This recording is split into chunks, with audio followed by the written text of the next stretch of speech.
Colonial Sports Center.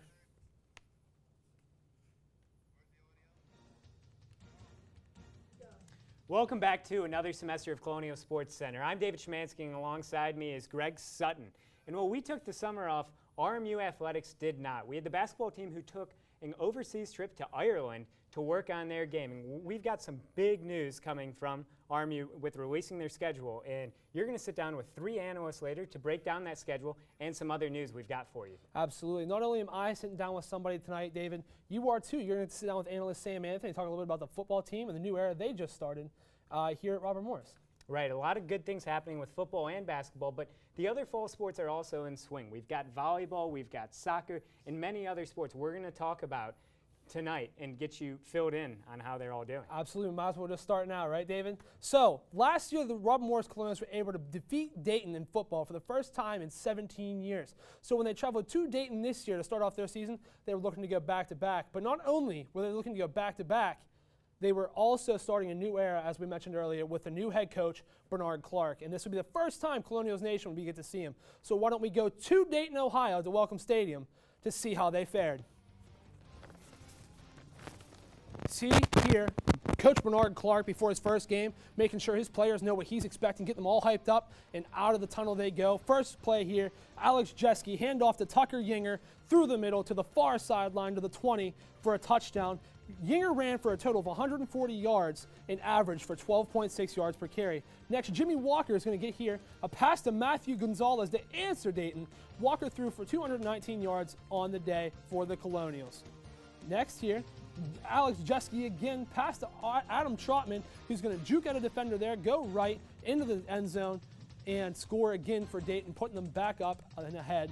20 in the second quarter here, we're going to see a sub for Alex Jeske. Jack Cook handoff to Ryan Skibinski. Jack Cook came into the game into the second quarter, and the Colonials would end up falling to the Dayton Flyers by a score of 49-28. After the clock struck zero in Dayton, Ohio this past Saturday. Despite the final score, Robert Morris's offense put up its best number since 2013. RMU had 26 first downs and threw for 257 yards on the day. Jimmy Walker threw for 2 touchdowns and rushed for 1. The Colonials will make their first home game appearance this Saturday at noon against Virginia State. Now, here to talk with David Szymanski about last week's game in Dayton is Sam Anthony, who was on the sidelines during the first game in the Bernard Clark era. You just saw the first game of the Bernard Clark Jr. era. And the team's got some new things going this year. They put names on the back of the jersey. They've got some new mottos. They've got some new uniforms. But Sam, is it a new product on the field? It's been tough for the 3 years I've been here at school. But with the new head coach comes new hope. What do we expect? Well, you know what? I think you talked about those mottos, and that's exactly what's happening here. It's going to be a culture shock.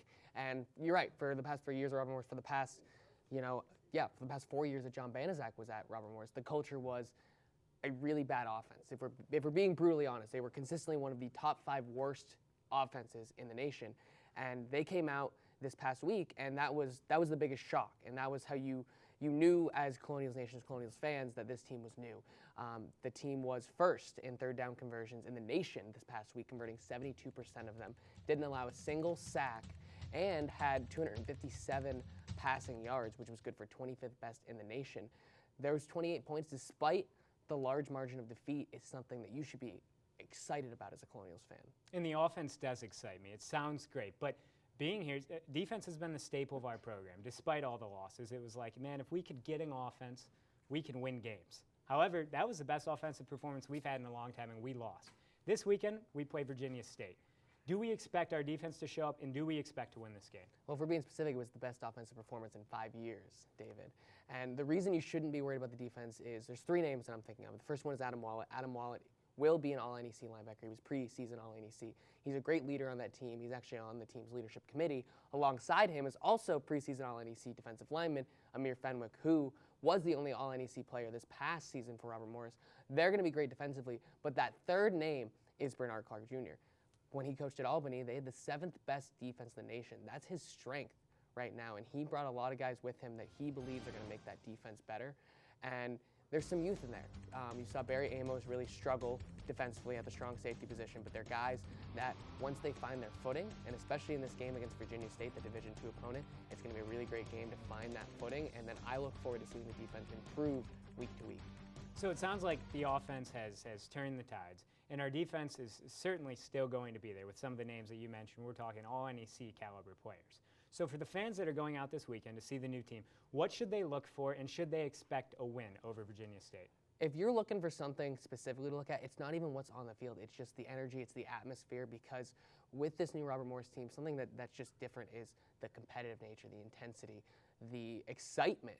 I mean, you're going to see it from these players. Not only do they go out every game now expecting to win, they expect to win 56-0. And I have without a doubt that they're going to show up and really take it to Virginia State. Not only because his offense is great, but because they're not going to take this team lightly. They're going to go in and they're going to expect to come in every single down and play hard and make a statement, especially in front of that home crowd for the first time.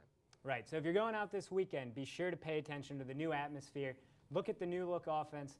And if we don't see a win, we'll be talking to you next week. Now over to Greg.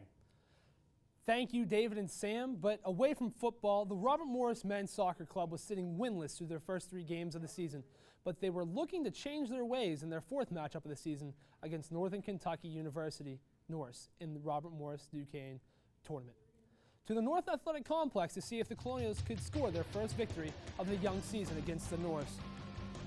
Here we're going to see a real quick chip shot by Zach Sherman to put the Colonials up. He made his first start and his first, saved by Christian Snatchko there in his first full game, and that was his first start in his career as a junior here at Robert Morris. Now we're going to go into the second half, where a corner kick by Connor Probert leads to a goal by Alex Willis.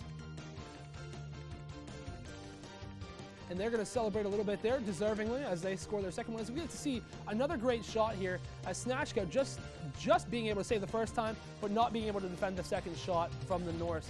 And another quick chip shot there. Another shot by Zach Sherman, but it will be saved by Jim Barkey.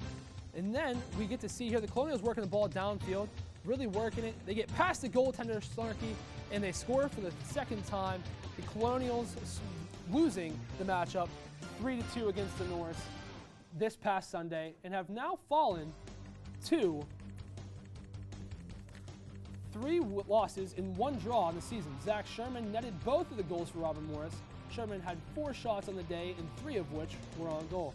Alex Willis had a day of his own, scoring the Norse's first goal, and then had assists on both Alex Dreves and Calvin Murphy's goals. RMU will play Longwood University on Saturday in Farmville, Virginia.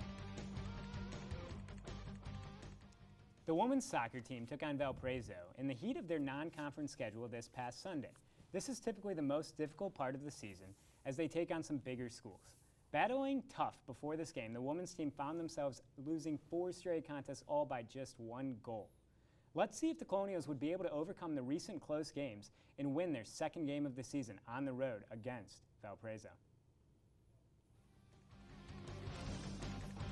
And right here, it's the Colonials against the Crusaders. And what the Crusaders did so well this game is just getting great opportunities. You're going to see him cross one right over here, and it's an easy little chip shot, but it's because of the positioning, because of the opportunities that they're getting on net. They had a total of 20 shots, and here's another one where they get the ball right in front, and it doesn't even need to hit the foot. It's right off the head and into the net. And the opportunities created by Valparaiso, it was 20 shots to 7. And you saw RMU score there. They got the goalie out of position on 2 separate occasions to get goals, both of which came from Jane Schleicher. But, I mean, if you're getting 20 opportunities, as Valparaiso is, and you're getting that ball in front of the net, as they did just so many times throughout the game, Greg, it's tough to win. Yeah, it honestly is. And I mean, soccer's a big thing because the net's so big and the goalie can't keep everything out. So if you need the ball across the net before the goalie can be in good position, you're usually going to probably put a little bit more. Right, and Robert Morris fell behind early, and they were not able to battle back. Valparaiso ends up with the home win. And the Colonials found themselves in a hole early, falling behind 2-0 before Jane Schleicher would score her first of 2 goals in the game. While the women lost with a final score of 4-2, it was a hard-fought game by the girls. Next, they will play Howard at home this Friday, looking to grab their first win since starting the season against UMBC. And while That first part was exciting, David, all the football and soccer we just talked about. We have way more to come coming up. I get to sit down with our three analysts and talk about the basketball team, their schedule, and their big games. But there's also a lot more fall sports we need to cover. That's right. So when you come back, we'll update you on Robert Morris hoops and more. They call me Maxie, but I prefer tripod. I was your above-average four-legged homie and then wham-bam minivan. Some people pity me. Now that's lame. I still run, fetch, and swim. And the ladies love me. I'm the ultimate wingman. Just don't ask me to high-five.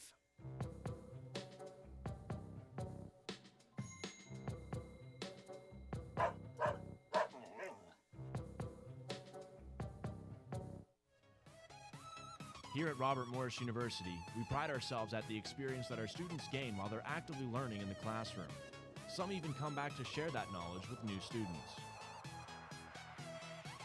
I never dreamed that I'd be back here. I'm having so much fun. I'm doing a lot of what I was trained to do and what I went to school for. The Colonial Sports Network is a great opportunity for students to learn real job skills in sports programming. To be able to see what the students want to make of it, because it can be anything that they want. I love being here, seeing students, seeing myself in the students that work with me, and I'm really blessed to have so much talent to work with. It's really amazing. To be able to see students become successful after Robert Morris is really cool. Join the Colonial Sports Network team and expand your future today.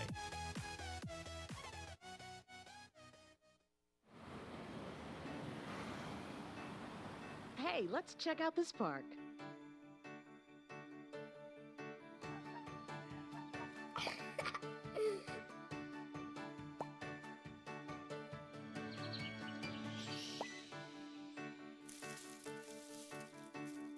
Oh, wow, that's really cool. To find a great local park or forest near you, go to discovertheforest.org. Welcome back to Colonial Sports Center. And before we let Greg sit down and talk about the basketball team's move to the rec center, we're going to let you take it away with volleyball. Absolutely, David. And the Robert Morris volleyball team was not able to clinch a win in the Catamount Volleyball Classic in the 3 matches they played. After losing the first 2 in the Hokie Invitational, the Colonials were still searching for that first win of the season in their last matchup of the Invitational against Virginia Tech. Time to visit Blacksburg, Virginia to see if the Colonials could clinch their first victory of their 2018 campaign. As we travel to Virginia to see how Robert Morris can handle themselves, first thing we're going to see here is a kill by Liz Campbell right into, it was a good try there by Virginia Tech, but just not quite able to get the save out of that. And as we see it here again at a great angle there, kind of like floor level, Virginia Tech putting in great effort. Next we're going to see a kill by Emily Devon, a freshman this year on the Robert Morris volleyball team. Impressive making plays out of conference on the road like a big school with Virginia Tech. Then we see Allison Londot get a kill for herself and a little bit of a celebration there. And then a kill by Esther Talamazzi there. And then we jump into the second set here as Robert Morris is kind of battling back. They won that first set, but now they're kind of battling to stay alive here, David. And a good volley there by Virginia Tech, but it was blocked by Robert Morris. And then we're going to jump to the third set out of the 3 after Virginia Tech wins a second. And Robert Morris really trying to cling to life here, but not able to as Virginia Tech really works their way around and hits it right into no man's land against the Colonials. Robert Morris fell for the 6th straight match in a row. The Colonials were only able to claim a victory in the match against the hosting Virginia Tech Hokies. Allison Londot led the Colonials in offense with 9 kills during the match. She also had 14 digs for Robert Morris. Katie Smith for the Hokies posted 17 kills in their 4-set match. The Colonials' win quest would continue. Their next chance would come September 4th at home against Kent State. Every season for every team starts with high hopes and expectations. However, the start of the season for the Robert Morris women's volleyball team has not gone as planned. Losing their first 6 contests, they came back to Moon Township for their first home game of the season. This was a chance for the team to reset and start their season over. Adversity brings out the best in some teams and the worst in others. This was a must-win game. Let's see if the Colonials were able to turn the tides of their season on their home court. And here are the Colonials against the Golden Flash. The Colonials are in the gray and Kent State's in the blue. And in this first set, Kent State's going to come out with a pretty strong start. They're going to win that first set, and in the second set, they're going to win that.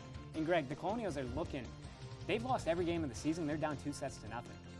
Yeah, and that's not a great way to look. I mean, they're really searching for that first win after those first 2 tournaments, and 0-6 isn't the way they wanted to start. But this was where the season looked like it was going to change. The third set, the Colonials at home dug in, and they won it. To be down 2-1 in this fourth set, they're just going to keep these points alive. Look at this hustle right here by both teams, right? Just keeping this point alive. They're both battling. They both want this game.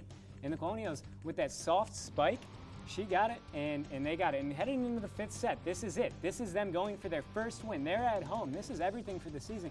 And you see this long rally, which is going to end up being ended by Emma Granger, who wins it for the Colonials right here. Who else would it be than the sophomore? Emma Granger really performing last year, and you only expect this being her sophomore year for her to step up and kind of take charge. And despite falling behind 2 sets to none, facing their sixth loss of the season, the Colonials found a way to come back and defeat Kent State. The win was in large part due to Allison Londot and Emma Granger, who led the teams in kills and saves. The Colonials will look to build on this gritty home win with their next contest. The men's basketball team schedule was released earlier today, and there are some big-name opponents on the ledger for the Colonials. Robert Morris will kick off their season against the University of South California Trojans. Toole and his squad will travel across the nation to play in Los Angeles on November 6th. The next big matchup will come on November 23rd, where RMU will travel over to Indiana to tip off against the Purdue Boilermakers. In just 4 days before Christmas, the Colonials will travel below the Mason-Dixon line to Louisville, Kentucky to play against the Louisville Cardinals, with just 1 game left before conference play will begin. You can keep up on all the upcoming sports news through RMUCenturyMedia.com. Robert Morris men's basketball added a 2-star point guard to their roster for this upcoming season. Dante Tracy was a verbal commit to Army West Point. He was the all-time points and assists leader at his high school during his senior year. In his last year, he led Central Florida Christian Academy to 28-3 season. He is joining the Colonials a little late in the preseason process, so it'll be interesting to see if he can come in and make an immediate impact on a team that is returning many of its key players. Robert Morris alumna Brittany Howard, who was recently drafted by the Toronto Furies of the Canadian Women's Hockey League before the draft, Howard was just also recently invited to the Team Canada's Fall Festival, where her and 59 of her fellow Canadians will train and compete for 6 days for the potential chance to represent their country on the Canadian national team. Good luck to Brittany Howard during this great opportunity.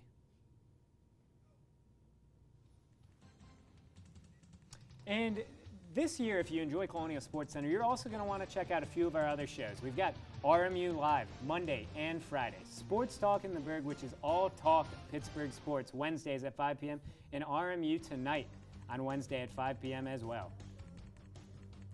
And when we come back, David, I'm going to sit down with our 3 analysts that we've talked about tonight and discuss what's going to happen with the men's basketball team playing at the rec center, and you're not going to want to miss it. It appears these hot ashes are about to be dumped, which could possibly start a wildfire. How will Smokey deal with such a hot situation? The garden hose defense. Next, a thorough stir. Then another spray. And finally, feeling if the ashes are cool. Ah yes, the selfie. A ritual practiced so frequently with this tribe, but not so much by Smokey Bear. Only you can prevent wildfires. They call me Prince like I'm royalty or something. But the places I've lived ain't no palaces. So I don't need grilled salmon or a new scratching post. Just give me a cardboard box and a can of tuna and we're good. You can even change my name. I'm cool being the kitty formerly known as Prince.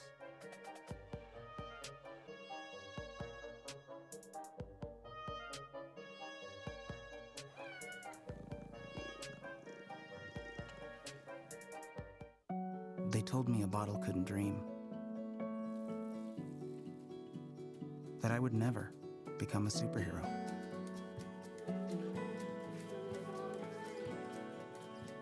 But I learned how to fly. Just to come back in a new disguise. And be the hero that I've always wanted to be.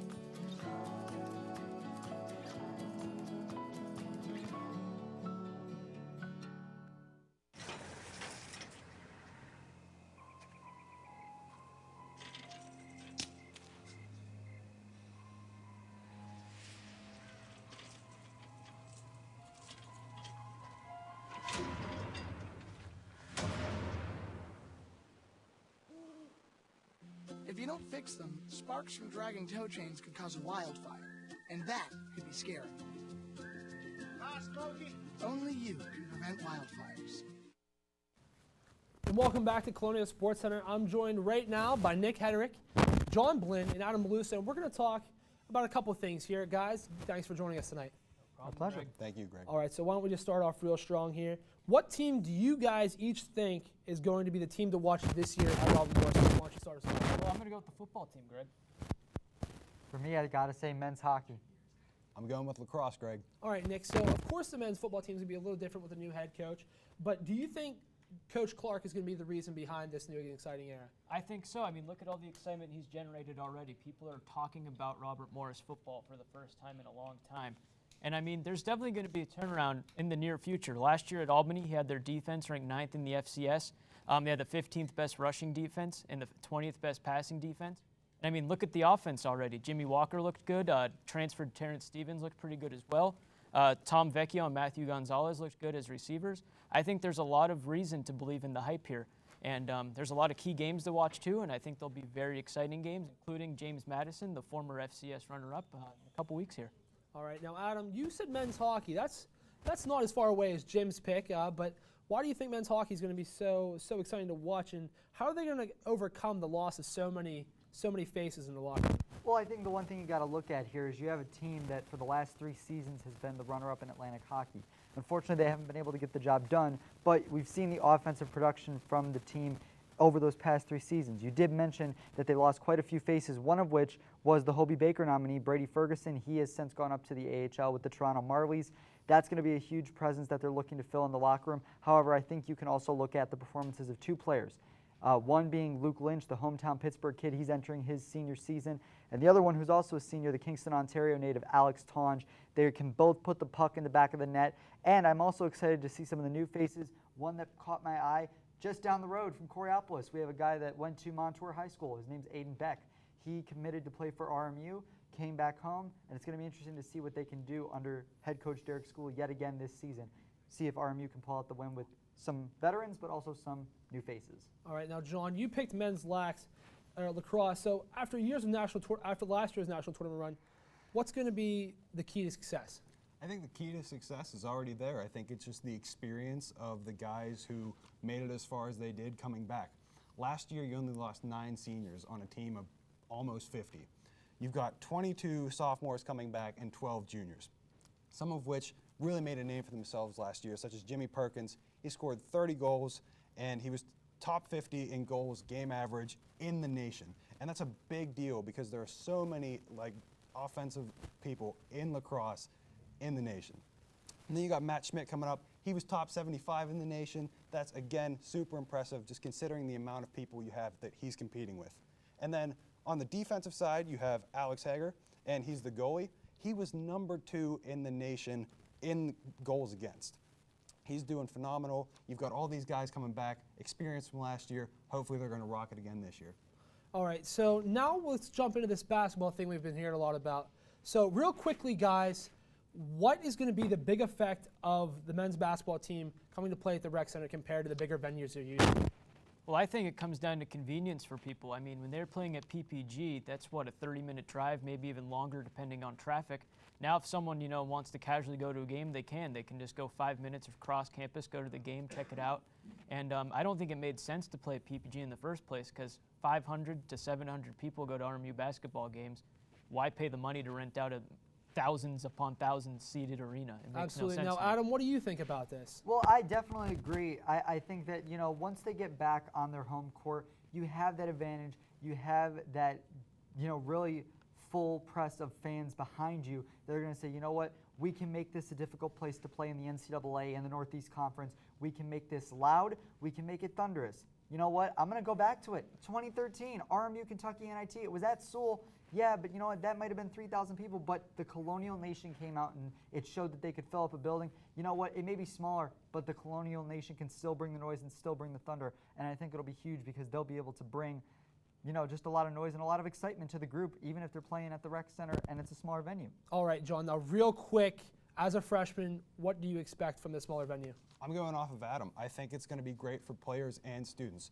In a player's positions, you see those seats are filled in a smaller venue. That's going to get you pumped. You're into the game. You're excited. That's great for them. As a student, if I'm in there and I see the field, I'm like ready to go. I'm ready to get these guys pumped up. You know what I mean? So I think it'll get a better turnout from the students who are excited to be there, and then that's just going to cause more support for the players. And gentlemen, I really thank you for coming in. But now we're going to go to break. But when we come back, we'll see what happened highlight-wise here at Robert Morris, and you're not going to want to miss the excitement. It appears these hot ashes are about to be dumped, which could possibly start a wildfire. How will Smokey deal with such a hot situation? The garden hose defense. Next, a thorough stir. Then another spray. And finally, feeling if the ashes are cool. Oh, yeah. Ah, yes, the selfie. A ritual practiced so frequently with this tribe, but not so much by Smokey Bear. Only you can prevent wildfires. They call me Prince like I'm royalty or something. But the places I've lived ain't no palaces. So I don't need grilled salmon or a new scratching post. Just give me a cardboard box and a can of tuna and we're good. You can even change my name. I'm cool being the kitty formerly known as Prince.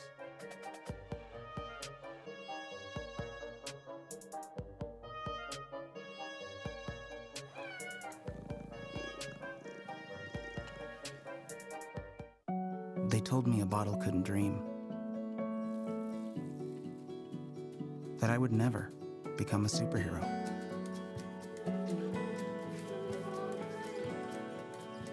But I learned how to fly. Just to come back in a new disguise. And be the hero that I've always wanted to be.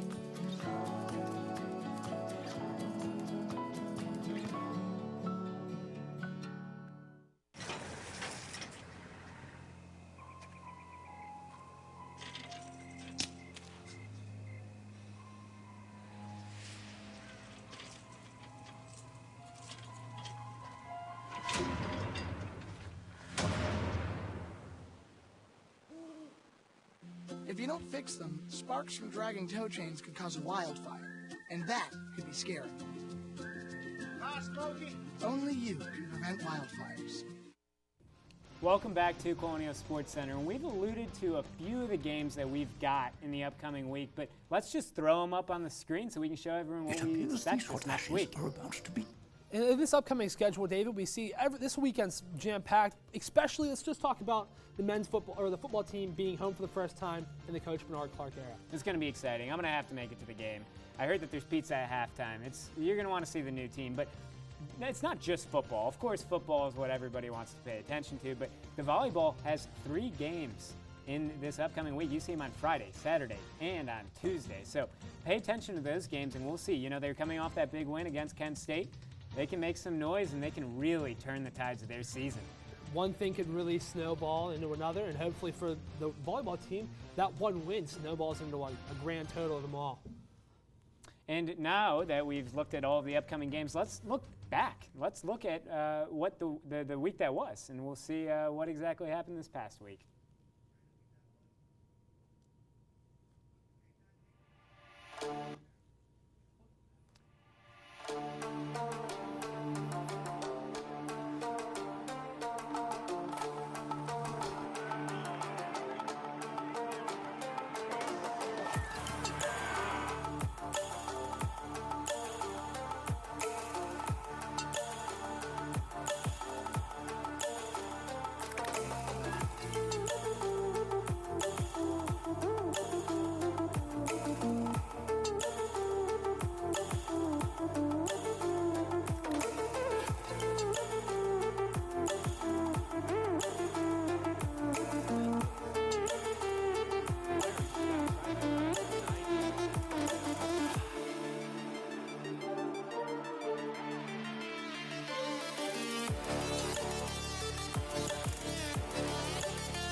And that was the week that was. And it was an exciting week in sports. We covered a lot of it this week. And when we come back next week, they're going to get to see that same highlight clip, which is so exciting. Absolutely. And thank you for everybody that came into the studios with tonight. And we're looking forward to seeing you guys again next week.